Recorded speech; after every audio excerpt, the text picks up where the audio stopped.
द्वितीय पाठ द्वितीय विश्वयुद्ध कारण और फलाफल। प्रथम विश्वयुद्धर विपुल क्षयक्षति विश्ववासी को स्तंभीभूत कर देइथिला। भविष्य पृथ्वी को शांतिप्रद और मनुष्य जाति को निरापद करने आशारे जातिसंघ गठन करा जाइथिला।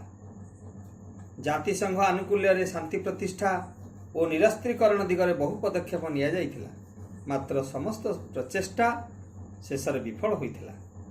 प्रथम विश्वयुद्ध शेष होबार प्राय 20 वर्ष पर विभिन्न कारण जो पुनर्बार 1939 मसीह द्वितीय विश्वयुद्ध संगठित है। तेबे यही द्वितीय विश्वयुद्धर कारण गुड़िक कौन? प्रथम कारण प्यारिस शांति सम्मेलन त्रुटि। प्यारिस शांति सम्मेलन त्रुटि विच्युति द्वितीय विश्वयुद्ध पर अनेक परिमाण में दायी होइथिला। प्रथम विश्वयुद्ध पर शांति प्रतिष्ठा उद्देश्य प्यारिस नगर में समवेत विजयी राष्ट्रगुड़िकर राष्ट्र मुख्य माने पराजित राष्ट्र मान सहित विचार विमर्श न करी शांति चुक्तिर शर्तावली निर्धारण करथिले। अन्य पक्षरे सेमाने प्रतिशोध परायण और आक्रोशमूलक भाव सेगुड़ी को प्रस्तुत करथिले। युक्तराष्ट्र अमेरिका व्यतीत अन्य शक्ति माने सेमानकर स्वार्थ साधन पई व्यग्र थिले। शांति सम्मेलन शर्त अनुजाई इंग्लैंड और फ्रांस निज पई यथेष्ट लाभ हासिल करथिबा बेले सेमानकर मित्र भाव युद्ध में जोग नहीं इटाली और जापान विशेष किछि पाइले नाही।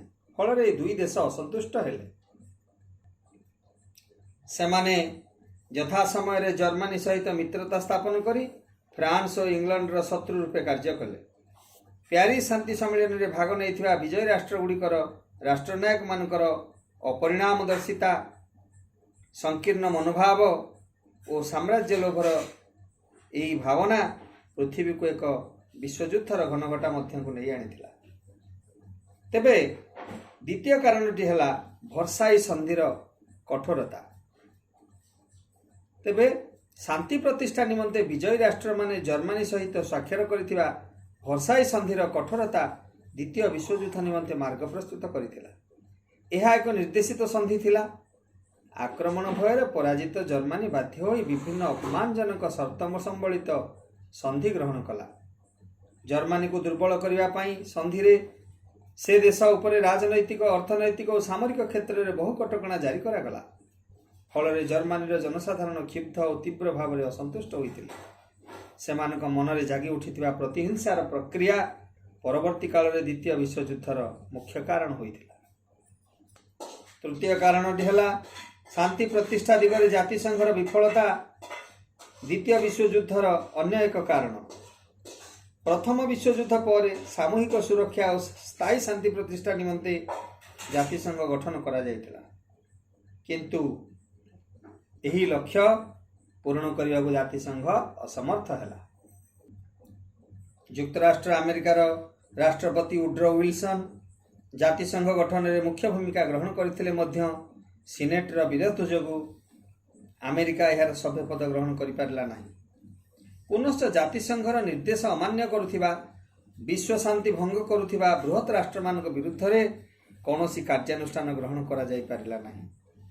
एहार सभ्य राष्ट्र माने निज इच्छा अनुसार सभ्य पदर ओहरी जाई पारुथिले। स्वार्थ पूर्ण न हेबारु प्रथमे जर्मनी पर इटाली और जापान मध्य सभ्य पद त्याग कले।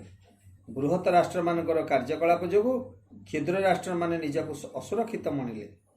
तेणु जातिसंघ को सेमाने जातिसंघ उपरे आस्था हराइले। 4 नंबर कारणटी है फासीवादी शक्ति मानकर उत्थान, अर्थात फासीवादी शक्ति माने मुंड टेकिले। उग्र जातीयतावादी और फासीवादी शक्ति मानकर उत्थान फल विश्व राजनीति रे संकटजनक परिस्थिति उपजिला। हिटलर जर्मनी रे एकछत्र शासन प्रतिष्ठा करने पर विजयी राष्ट्र मान को क्षतिपूर्ण बाबद विपुल अर्थ देवा मना करदेले। इच्छाकृत भाव से भर्साई संधिर शर्तावली को उल्लंघन कले ओ लड़ुआ आकाश बाहिनी, नौबाहिनी समेत एक विराट सेना बाहिनी गठन कले। 1929 मसीह 1933 मसीह जर्मन जातिसंघ ओहरी आसिला। 1936 मसीहा मार्च मासरे हिटलर राइन अंचल अधिकार करनेले। जर्मन जाति बास करुथिबा अंचल गुड़ी को निज शासनाधीन करिवार अधिकार जर्मन रो अछि बोली से घोषणा कले। 1938 ଅଷ୍ଟ୍ରିଆ ଅଧିକାର କଲେ। ଚେକୋସ୍ଲୋଭାକିଆର ସୁଦେତାନ ଅଞ୍ଚଳ ପରେ ପରେ ସମଗ୍ର ଚେକୋସ୍ଲୋଭାକିଆ ତାଙ୍କ ଦ୍ୱାରା ଅଧିକୃତ ହେଲା। ଇଟାଲୀର ଏକଛତ୍ରବାଦୀ ଶାସକ ମୁସୋଲିନ୍ ମଧ୍ୟ ପ୍ରାଚୀନ ରୋମାନ ସାମ୍ରାଜ୍ୟର ପୂର୍ବ ଗୌରବର ପୁନଃ ପ୍ରତିଷ୍ଠା ନିମନ୍ତେ ଅନୁରୂପ ନୀତି ଅନୁସରଣ କଲେ। 1936 ମସିହାରେ ସେ ଆଫ୍ରିକା ମହାଦେଶସ୍ଥ ଆବିସିନିଆକୁ ଜୟ କରି ଇଟାଲୀ ସାମ୍ରାଜ୍ୟର ଅନ୍ତର୍ଭୁକ୍ତ କଲେ। ଜାପାନ ମଧ୍ୟ ନିଜର ସାମ୍ରାଜ୍ୟ ଲିପ୍ସା ପୂରଣ ପାଇଁ ଦୂର ପ୍ରାଚ୍ୟରେ ସାମରିକ ଅଭିଯାନ ଆରମ୍ଭ କଲା। ଜାପାନ 1931 ମସିହାରେ ତୈଳ ଓ ଖଣିଜ ସମ୍ପଦପୂର୍ଣ୍ଣ ଚୀନର ମାଞ୍ଚୁରିଆ ପ୍ରଦେଶ ଆକ୍ରମଣ କରି ଏହାକୁ ଅଧିକାର କରିନେଲା। ନିଜ ସ୍ୱାର୍ଥ ଦୃଷ୍ଟିରୁ ସେ ଜାତିସଂଘରୁ ଓହରି ଆସିଲା। ପଞ୍ଚମ କାରଣଟି ହେଲା ଗଣତାନ୍ତ୍ରିକ ରାଷ୍ଟ୍ରମାନଙ୍କର ନିଷ୍କ୍ରିୟତା। ଜର୍ମାନ, ଇଟାଲୀ ଓ ଜାପାନର ସାମ୍ରାଜ୍ୟବାଦୀ ଆକ୍ରମଣାତ୍ମକ ରାଜ୍ୟ ବିସ୍ତାର ନୀତିକୁ ପୃଥିବୀର ଗଣତନ୍ତ୍ରବାଦୀ ବୃହତ୍ ରାଷ୍ଟ୍ରଗଣ ସକ୍ରିୟ ପ୍ରତିରୋଧ କରିନଥିଲେ। ଅନ୍ୟପକ୍ଷରେ ବ୍ରିଟେନ, ଫ୍ରାନ୍ସ ପ୍ରଭୃତି ରାଷ୍ଟ୍ର ଜର୍ମାନୀକୁ ସନ୍ତୁଷ୍ଟ କରିବାକୁ ଚେଷ୍ଟା କରିଥିଲେ। ଜର୍ମାନୀ ସୁଦେତାନ ଅଞ୍ଚଳ ଅଧିକାର କରିବା ସମୟରେ ବ୍ରିଟେନ ଓ ଫ୍ରାନ୍ସ ଏହାର ପ୍ରତିରୋଧ କରିବା ପରିବର୍ତ୍ତେ 1938 ମସିହାରେ ମ୍ୟୁନିକ୍ ଠାରେ ଏକ ଚୁକ୍ତି କରି ଜର୍ମାନୀର କାର୍ଯ୍ୟକଳାପକୁ ପରୋକ୍ଷରେ ଅନୁମୋଦନ କଲେ। ଏହି ଚୁକ୍ତି ଦ୍ୱାରା ଚେକୋସ୍ଲୋଭାକିଆକୁ ଜର୍ମାନୀ ନିକଟରେ ମୁଣ୍ଡ ନୁଆଇବାକୁ ଏକରକମ ବାଧ୍ୟ କରାଯାଇଥିଲା। ତେଣୁ ଗଣତନ୍ତ୍ରବାଦୀ ବୃହତ୍ ରାଷ୍ଟ୍ରମାନଙ୍କର ସନ୍ତୁଷ୍ଟିକରଣ ନୀତି, ରାଜନୈତିକ ନିଷ୍କ୍ରିୟତା ଓ ଉଦାସୀନତା ଏକଛତ୍ରବାଦୀ ଶକ୍ତିମାନଙ୍କୁ ପ୍ରୋତ୍ସାହନ ଯୋଗାଇଥିଲା ଦ୍ୱିତୀୟ ବିଶ୍ୱଯୁଦ୍ଧ ପାଇଁ। ଷଷ୍ଠତମ କାରଣଟି ହେଲା ବିଭିନ୍ନ ଆଦର୍ଶବାଦ ମଧ୍ୟରେ ସଂଘର୍ଷ। ଯୁକ୍ତରାଷ୍ଟ୍ର ଆମେରିକା, ବ୍ରିଟେନ ଓ ଫ୍ରାନ୍ସ ଗଣତାନ୍ତ୍ରିକ ଆଦର୍ଶରେ ବିଶ୍ୱାସ କରୁଥିବା ବେଳେ ଜର୍ମାନୀ, ଇଟାଲୀ, ଜାପାନ ଏକଛତ୍ରବାଦୀ ଆଦର୍ଶରେ ବିଶ୍ୱାସ କରୁଥିଲେ। ସେମାନଙ୍କ ମଧ୍ୟରେ ଥିବା ଆଦର୍ଶଗତ ତାରତମ୍ୟ ଦ୍ୱିତୀୟ ବିଶ୍ୱଯୁଦ୍ଧ ନିମନ୍ତେ ପଥ ଉନ୍ମୁକ୍ତ କରିଥିଲା। 1936 ମସିହାରେ ସ୍ପେନ ଦେଶରେ ନିର୍ବାଚିତ ସରକାରଙ୍କ ବିରୋଧରେ ଜେନେରାଲ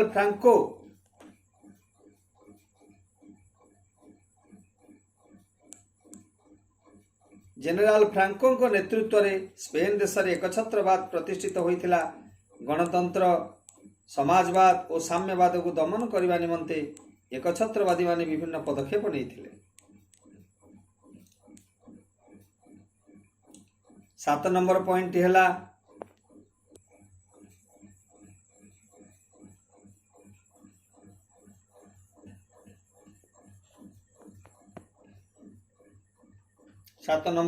ହେଲା ସାମରିକ ମେଣ୍ଟ ଗଠନ। ସାମରିକ ମେଣ୍ଟ ଗଠନ ଦ୍ୱାରା ଦ୍ୱିତୀୟ ବିଶ୍ୱଯୁଦ୍ଧ ଆରମ୍ଭ ହେବାର ପଥ ସୁଗମ ହୋଇଥିଲା। ଯୁଦ୍ଧ ସମୟରେ ପରସ୍ପରକୁ ସାହାଯ୍ୟ କରିବା ନିମନ୍ତେ 1936 ମସିହାରେ ଇଟାଲୀ ଓ ଜର୍ମାନୀ ଏକ ଚୁକ୍ତି ସମ୍ପାଦନ କରିଥିଲେ। ସେମାନେ ଥିଲେ ଅକ୍ଷୟ ଶକ୍ତି, ଯାହାକୁ ଆମେ ଆକ୍ସିସ୍ ପାୱାର ବୋଲି କହିଥାଉ। 1937 ମସିହାରେ ଜାପାନ ଏହି ମେଣ୍ଟରେ ଯୋଗ ଦେଲା। ଫଳରେ ରୋମ୍, ବର୍ଲିନ, ଟୋକିଓ ଅକ୍ଷୟ ଶକ୍ତି ଗଠିତ ହେଲା। Rome, Berlin, Tokyo Axis. ଅନ୍ୟପକ୍ଷରେ ଇଂଲଣ୍ଡ, ଫ୍ରାନ୍ସ ଓ ଯୁକ୍ତରାଷ୍ଟ୍ର ଆମେରିକା ମିଳିତ ହୋଇ ଏକ ସାମରିକ ଚୁକ୍ତି ସ୍ୱାକ୍ଷର କରିଥିଲେ। ଏହା ଫଳରେ ଦୁଇଗୋଟି ପରସ୍ପର ବିରୋଧୀ ସାମରିକ ଗୋଷ୍ଠୀର ସୃଷ୍ଟି ହୋଇଥିଲା। ସାମରିକ ଶକ୍ତିରେ ବଳିୟାନ ବୃହତ୍ ଶକ୍ତିମାନଙ୍କର ପରସ୍ପର ପ୍ରତି ଥିବା ଅବିଶ୍ୱାସ ଓ ସାମ୍ରାଜ୍ୟବାଦ ମନୋଭାବ ଦ୍ୱିତୀୟ ବିଶ୍ୱଯୁଦ୍ଧର କାରଣ ହିଁ ହୋଇଥିଲା। ଦ୍ୱିତୀୟ ବିଶ୍ୱଯୁଦ୍ଧ ଏବଂ ଫାଶୀବାଦୀ ଶକ୍ତିଙ୍କର ପରାଜୟ। ଜର୍ମାନୀ 1939 ମସିହା ସେପ୍ଟେମ୍ବର 1 ତାରିଖ ଦିନ ପୋଲାଣ୍ଡ ଆକ୍ରମଣ କଲା। ପୋଲାଣ୍ଡ ମାଟିରୁ ଅପସରି ଯିବା ପାଇଁ ବ୍ରିଟେନ ଜର୍ମାନୀକୁ ଚେତାବନୀ ଦେଲା। କିନ୍ତୁ ଜର୍ମାନୀ ଏଥିରେ କର୍ଣ୍ଣପାତ ନ କରିବାରୁ ବ୍ରିଟେନ ସେପ୍ଟେମ୍ବର ମାସ 3 ତାରିଖ ଦିନ ଜର୍ମାନୀ ବିରୋଧରେ ଯୁଦ୍ଧ ଘୋଷଣା କଲା। ଏହାର ଅଳ୍ପ କିଛି ଘଣ୍ଟା ପରେ ଫ୍ରାନ୍ସ ମଧ୍ୟ ଜର୍ମାନୀ ବିରୋଧରେ ଯୁଦ୍ଧ ଘୋଷଣା କଲା। ଫଳରେ ଦ୍ୱିତୀୟ ବିଶ୍ୱଯୁଦ୍ଧ ଆନୁଷ୍ଠାନିକ ଭାବେ ଆରମ୍ଭ ହୋଇଗଲା। 1940 ମସିହା ମେ ମାସ ସୁଦ୍ଧା Poland, Norway, Denmark, Holland, Belgium ପ୍ରଭୃତି ଦେଶ ଜର୍ମାନୀ ଦ୍ୱାରା ଅଧିକୃତ ହେଲେ। ଜୁନ୍ ମାସ 14 ତାରିଖ ଦିନ ଜର୍ମାନୀ ବାହିନୀ ଫ୍ରାନ୍ସର ରାଜଧାନୀ ପ୍ୟାରିସ ଅଧିକାର କଲେ। ଫରାସୀ ସରକାର ନିଜ ଦେଶର ପ୍ରାୟ ଅର୍ଦ୍ଧେକ ପରିମାଣର ଅଞ୍ଚଳ ଜର୍ମାନୀକୁ ହସ୍ତାନ୍ତର କରି ତାହା ସହିତ ସନ୍ଧି କଲେ। ସେହି ବର୍ଷ ଅଗଷ୍ଟ ମାସରେ ଜର୍ମାନୀ ବ୍ରିଟେନ ଉପରେ ବୋମା ବର୍ଷଣ କଲା। ବ୍ରିଟେନର ପ୍ରଧାନମନ୍ତ୍ରୀ ୱିନଷ୍ଟନ୍ ଚର୍ଚ୍ଚିଲଙ୍କ ନେତୃତ୍ୱରେ ବ୍ରିଟେନ ଜର୍ମାନୀ ଆକ୍ରମଣର ମୁକାବିଲା କରିଥିଲା। ପର୍ଯ୍ୟାୟକ୍ରମେ ଜର୍ମାନୀ ବାହିନୀ ଗ୍ରୀସ୍, और जुगोस्लोभिया अधिकार करनेले।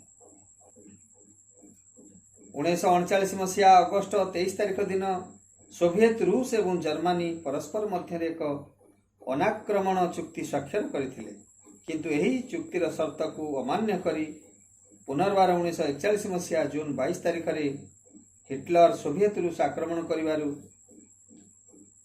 सोभिएत रूस मित्रशक्ति सपक्ष युद्ध में जोगदेला।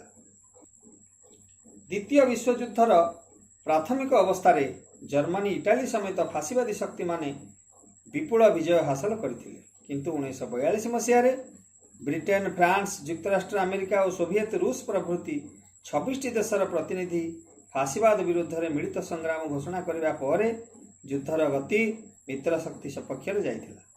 स्टालिनग्राड ठारे रूसर प्रबल प्रतिरोध जोगु जर्मनी विशेष क्षतिग्रस्त है। पर्यायक्रमे रूस, जर्मनी अधिकृत चेकोस्लोवाकिया, रोमानिया प्रभृति राज्य अधिकार करनेला।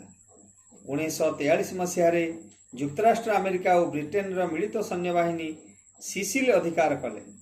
जर्मनी ठारू सबु प्रकार साहाय्य पाई मध्य इटाली पराजित होई 1943 मसीहा सेप्टेम्बर मासरे आत्मसमर्पण कला। क्रमे जर्मनी मध्य विभिन्न युद्ध क्षेत्र में पराजित होगा लगिला।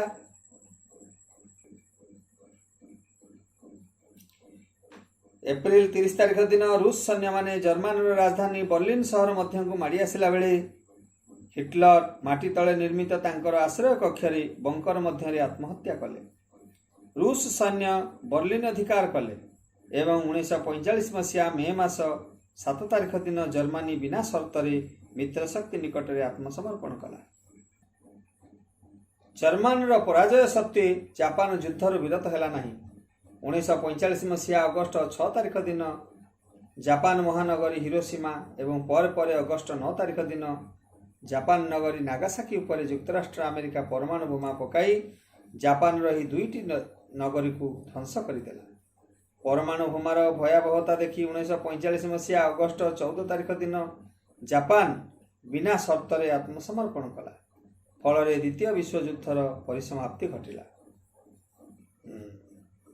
द्वितीय विश्वयुद्धर फलाफल एबे आमे देखिबा एई द्वितीय विश्वयुद्ध फल की घटना मान घटिथिला। प्रथम रे 1 नंबर पॉइंट क्षयक्षति। पूर्वर घटिथिबा पृथ्वीर समस्त युद्ध तुलन में द्वितीय विश्वयुद्ध अतीव भयंकर थिला। यार प्रधान रणक्षेत्र गुड़िक यूरोप महादेश थिबारु यूरोप महादेश सबुठारु अधिक क्षतिग्रस्त होइथिला। एही युद्ध में युक्तराष्ट्र अमेरिका तथा एशिया और यूरोपर बृहत शक्ति समूह अंशग्रहण करथिले एवं प्रथम थर पई एही महासमर रे परमाणु बोमार प्रयोग करा जाइथिला। जल, स्थल और आकाश मार्ग रे उभय पक्षर आक्रमणात्मक शक्तिर परीक्षा होइथिला। युद्ध जोगु हजार हजार वर्ग किलोमीटर उर्वर चाष जमी नष्ट हो जाइथिला। एथिरे असंख्य सामरिक और बेसामरिक लोक मृत्युवरण करथिले। अगणित लोक विकलांग होइथिले। शह शह सहर, गिर्जा, विश्वविद्यालय, कलकारखाना मध्य ध्वंस स्तूप परिणत हो जाइथिला। घन घन आक्रमण बोमा वर्षण फल जर्मन राजधानी बर्लिन ध्वंस स्तूप परिणत होइथिला। परमाणु बोमा प्रयोग फल जापान प्रमुख शहर हिरोशिमा और नागासाकी ध्वंस स्तूप परिणत हो जाइथिला। युद्ध रे धन संपत्तिर क्षयक्षति कल्पनातीत थिला। हजार हजार वर्ष हजार हजार संख्यक युद्धबंदी प्रति अमानुषिक अत्याचार करा जाइथिला। हिटलर निर्देश रे असंख्य यहूदी और युद्धबंदी को हत्या करा जाइथिला। तृतीय कारण है राजनैतिक और अर्थनैतिक परिणति। द्वितीय विश्वयुद्ध पर पृथ्वीर राजनैतिक और अर्थनैतिक क्षेत्र में बहु परिवर्तन देखा देइथिला। साम्राज्यवादी राष्ट्र मानकर प्रभाव ह्रास पाइथिला। एशिया और आफ्रिकार बहु उपनिवेश आंदोलन करी स्वाधीन हेले। युक्तराष्ट्र अमेरिका पृथ्वीर सबुठारु शक्तिशाली राष्ट्र रूपे प्रतिष्ठित है। सोभिएत रूस अन्यतम बृहत शक्ति रूपे आत्मप्रकाश कला। जर्मनी नाजी दल लोप पाइबा संगे संगे जर्मन उपरे ब्रिटेन, रूस, फ्रांस, युक्तराष्ट्र अमेरिकार कर्तृत्व प्रतिष्ठित है। 1939 मसीह जापान पश्चिमांचल को एकत्रकार करा जाई पश्चिम जर्मनी व जर्मन संयुक्त साधारणतंत्र फेडरल रिपब्लिक ऑफ जर्मनी गठित होइथिला।